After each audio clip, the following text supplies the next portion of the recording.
School जाई रोज जब पढ़त रही, बड़ी रे निमन से संवरत रही। अरे का कहीं हो,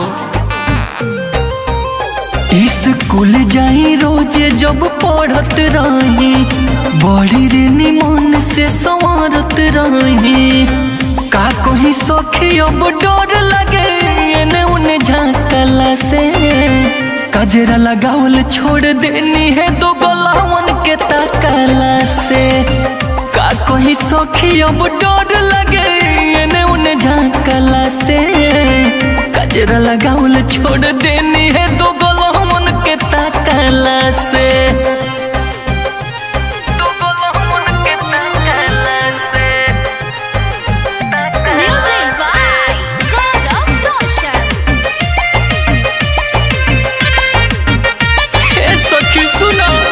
जब पानी पिए जाई चापाकल से, आँख मार लागे लफुआ लफंगा बगल से।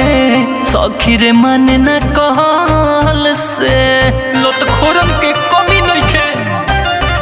लगे हम सखी कुछु कर जाई, बड़ी गम सखी जियते मर जाई।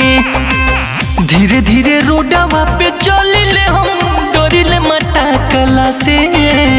कजरा लगावल छोड़ देनी है दो गलावन के ताकला से। का कोई सखी अब डर लगे इन्हें उन्हें झांकला से, कजरा लगावल छोड़ देनी है दो गलावन के ताकला से।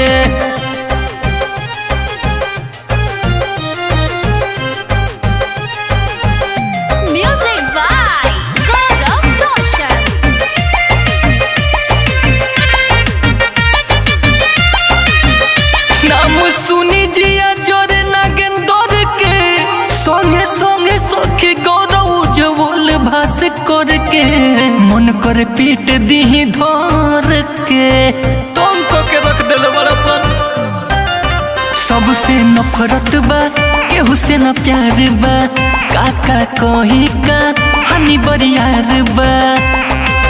बाली उठ लाली के बचाई ना हम रोज डहाकला से, कजरा लगावल छोड़ देनी है दो गलावन के ताकला से। का कोई सखी अब डर लगे एने उने झांकला से, कजरा लगावल छोड़ देनी है दो गलावन के ताकला से। अरे मुँह मारो ऐसन पढ़ाई लिखाई के।